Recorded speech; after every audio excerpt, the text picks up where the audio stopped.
Thank you very much, Paul. As usual, always a difficult act to follow. And my name is Ben Watkins. For those of you who haven't met before, I'm a co-founder, co-director of Intrinsic Executive Search. I've been working in the business applications software industry since 1997. A number of those years with Paul, working with on numerous searches across Europe. And one of the first subjects I'd like to discuss today is European startups.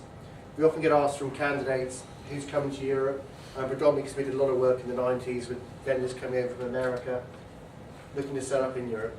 And what I've done, I've just randomly picked out a number of organisations who have, in the last 3 to 9 months, set up in the UK and Europe. And I can highlight some of these companies. Cerba, they entered the UK in June this year. They're Canadian, based in Toronto. They provide data centre intelligence. eSoft, they're an ISP or an internet security provider, so they're providing phishing, anti-spam software. They're run by a guy called Paul Darby, who focuses on the SME sector.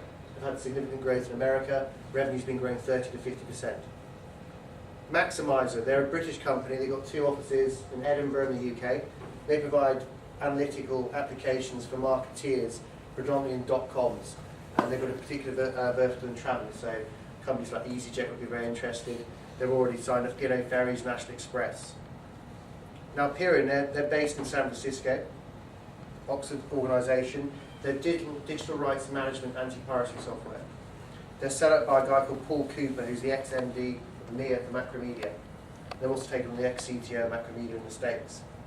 I think one of the key differentiators we're seeing in the last 2 or 3 years, there seems to be a much smaller opportunity for companies coming here, setting up an operation. It's often just one person based from home.